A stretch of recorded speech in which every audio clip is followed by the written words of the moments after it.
E aí, galera? Bom, dando continuidade à nossa série de projetinhos noturnos, hoje eu estou trazendo para vocês o ACT, que é o Automated Command Line Testing. Ele é um framework de teste automatizado para rodar em Linux, macOS, até command line do Windows também.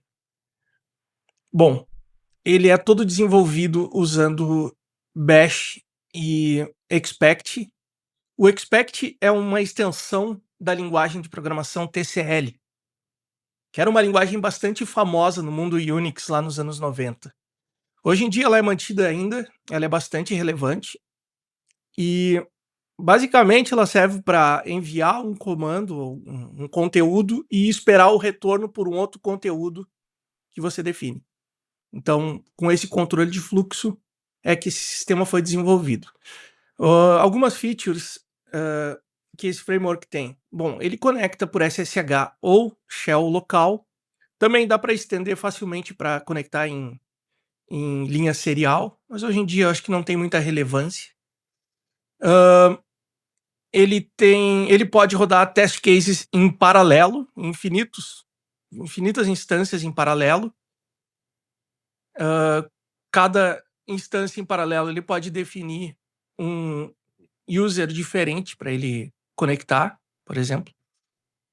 Ele traz um conceito que eu criei de baseline para validação dos resultados. E ele também implementa um sistema de tags que serve para identificar valores efêmeros que podem mudar entre as execuções dos test cases e evitar que eles sejam indicados como bugs ou alterações indevidas. Eu vou detalhar isso melhor em seguida. Bom, como a gente faz para usar? Tem um arquivo de configuração que a gente define se a gente quer rodar o teste local ou por SSH ou Telnet, enfim. A gente deve definir o prompt do shell que a gente vai bater. Então, aqui no macOS está configurado dessa forma, funciona bem. No Linux talvez seja interessante trocar, mas aqui para essa nossa demonstração, esse aqui está ok. Eu posso definir se eu quero checar os resultados depois que ele terminar a execução. E eu defino qual o diretório de baseline. Já vou mostrar melhor o que é isso. Ele pode remover o header e o footer das saídas dos test cases. Geralmente, quando a gente conecta por SSH ou starta um novo shell, ele dá um header e um footer lá mostrando algumas coisas que a gente não quer, então a gente pode remover automaticamente aqui. Ignorar espaços em branco. A gente pode definir um e-mail sender para enviar os resultados cada vez que ele termina a execução. E aqui a gente pode definir cada usuário para rodar em paralelo. Então, eu posso colocar infinitos user passwords para rodar em paralelo e usar eles como base. Por exemplo, eu posso rodar na instância 1, na minha thread 1, eu rodar como Adriano. Na thread 2 eu quero rodar como root, na thread 3 eu quero rodar de novo como Adriano, por exemplo. Dá para fazer isso. Bom, o que mais que a gente precisa? Precisa criar um test case. Aqui eu criei um test case simples chamado ls, está dentro do diretório TCS. Esse test case só lista o conteúdo do /etc. Só isso que ele faz. Eu vou ter que indicar qual test case que eu quero rodar e qual a ordem. Então aqui, como eu só tenho um, eu vou colocar aqui o meu ls. Acabei de salvar e agora eu preciso só rodar ele. Então vou aqui, ./act e rodo ele. Bom, o teste rodou e ele deu aqui uma falha. Essa falha ele diz que o diretório de baseline não existe ainda, pois não foi criado. Mas se a gente olhar lá no log, ele rodou o teste, ele criou um diretório dentro de log com a data atual e a hora que ele iniciou os testes. Ele, dentro do user 1, que é aquele usuário 1 lá que só tem um, porque eu não estou rodando nada em paralelo, ele gravou a saída do comando, o comando que eu defini lá é ls-lh/etc, e aqui ele colocou a saída, o retorno do comando. Ele também gerou um arquivo de test order, que ele mostra a ordem da execução de cada teste, o momento que ele iniciou, a hora que iniciaram todos os testes e a hora que finalizaram todos os testes. Bom, ele rodou todos os testes e gravou o log. Tá, mas isso não é tão interessante, porque eu vou ter que olhar o conteúdo aqui para saber se passou ou não. Bom, aí que entra aquele ponto da baseline. Para que eu não precise verificar cada saída da execução de testes, eu promovo essa execução aqui a uma baseline. A baseline é a verificação de um humano dos resultados da saída dos comandos. Então aqui, se eu promover para baseline, que significa somente eu, por exemplo, renomear aqui, esse teste aqui agora, que rodou, esse conjunto de testes que rodou, ele é a baseline, ou seja, ele é a matriz. Eu sei que o que rodou aqui, está aqui dentro, é o correto. Então, se eu for lá e rodar novamente, ele rodou corretamente aqui, agora não deu mais aquele erro de que não existe o diretório baseline. E se eu olhar aqui na saída dos logs, eu vou ter um novo log com a rodada atual de data e hora. Eu vou ter a saída do comando novamente lá dentro, mas agora eu vou ter um arquivo chamado results e ele vai me dar se passou ou se falhou. Nesse caso aqui, o comando ls, rodado pelo usuário 1, passou. Aqui ele vai me dar a data e hora que começou, a data e hora que finalizou e cada test case quando iniciou. Perfeito. Para ficar mais claro, vamos fazer um exemplo de como eu poderia usar um comando que tem os seus valores se alterando. Se a gente olhar o ls aqui, ele tem um tamanho que é fixo, ele tem a data que é fixa, data e hora que é fixa, não altera. Então, por isso ele disse que está tudo ok. A comparação lá da baseline com o que rodou agora é idêntica, então o teste passou. Se eu tiver um valor dinâmico, por exemplo, vamos criar um novo test case aqui, que é o comando, rodando o comando date. Dentro dele, eu vou rodar simplesmente date. Salvar, vou colocar lá no test cases. Onde é que está o test cases? Aqui. E eu vou colocar uma nova linha chamando o que está lá dentro de TCS, que é o date, exatamente date. Salvei. Vamos rodar. Vou limpar aqui.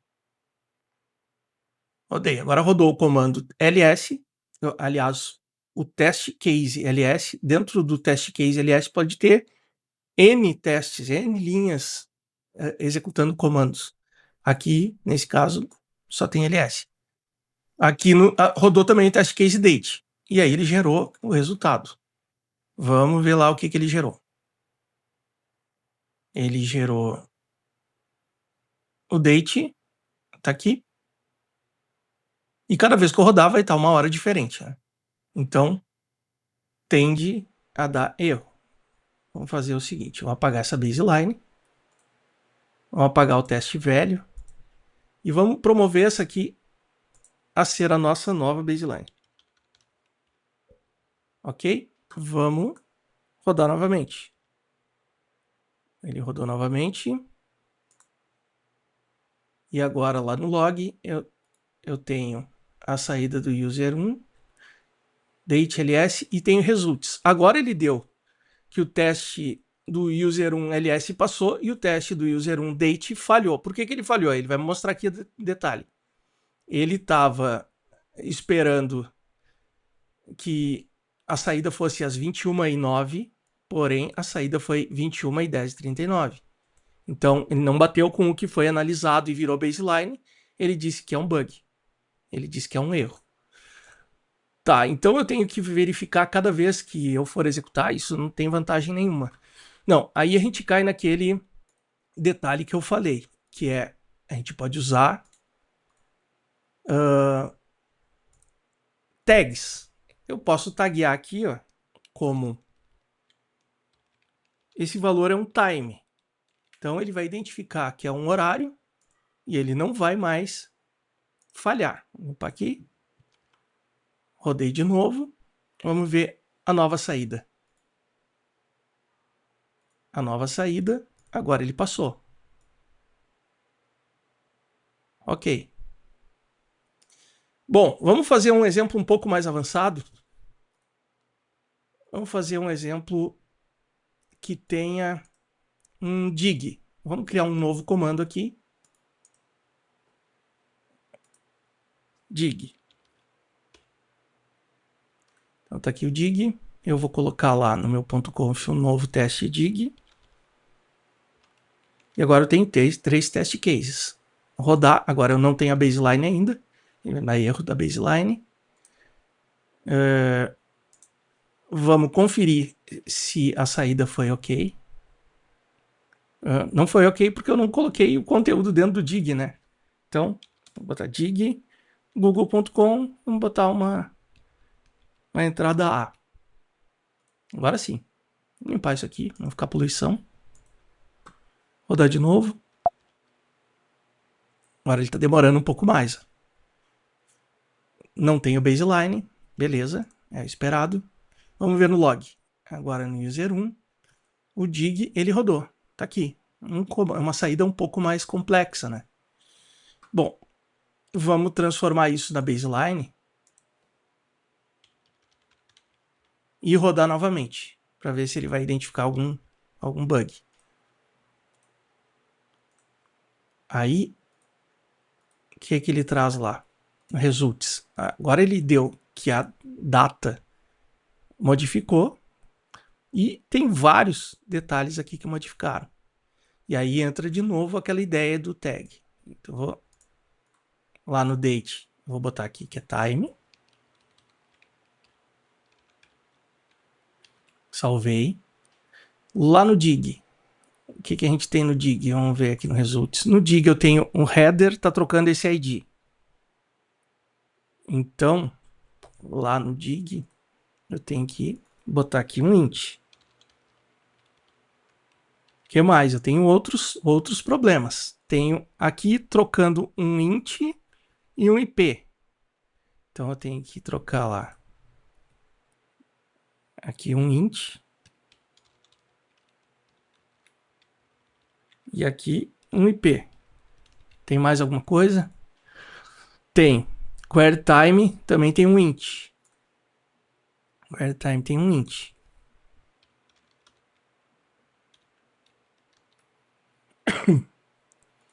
Que mais? Agora eu tenho ainda um date ali que muda. Aliás, um time que muda. Será que é isso? Vamos limpar esse log. Ficar mais bonitinho. Vamos mudar. E vamos ver o resultado.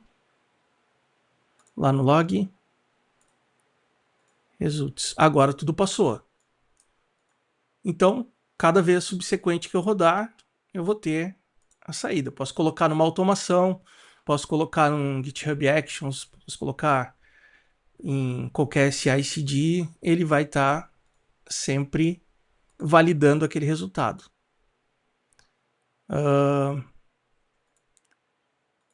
Como eu falei, eu posso programar para ele me enviar e-mail ou fazer envio para o Slack dos resultados aqui, das verificações. Eu poderia fazer aqui, ó, vamos fazer mais um comando aqui, ó, vamos fazer de uma forma diferente agora. Um sleep de 20 no ls, só que daí na hora de rodar, vamos rodar em paralelo o ls e o dig. E agora a gente tem, até dá para tirar esse aqui. Agora a gente tem um teste em paralelo. Está rodando o ls e o dig ao mesmo tempo. Para quê? Posso testar se, por exemplo, uma API ela tem algum problema se rodar duas chamadas ao mesmo tempo, cada uma fazendo uma coisa diferente. Essa é a ideia. Então, ele vai ficar ali os 20 segundos que eu programei no Sleep, rodar o ls, Rodou aqui. E aí ele tem a saída lá. Agora ele tem user 1 e user 2. Por que user 2? User 2 é o que tem depois do ponto e vírgula. Está rodando o teste aqui em paralelo. E esse aqui rodou o ls e o date, user 1. Claro que aqui no result não vai ter, né? Porque user 2 não tinha antes. Eu não fiz a baseline com user 2. Questão de fazer. Mas é assim que é o funcionamento. Bom, acho que é isso. Aqui tem a documentação bem detalhada do uso das tags. E qualquer coisa é só baixar e estender lá do GitHub. Valeu, pessoal. É isso aí.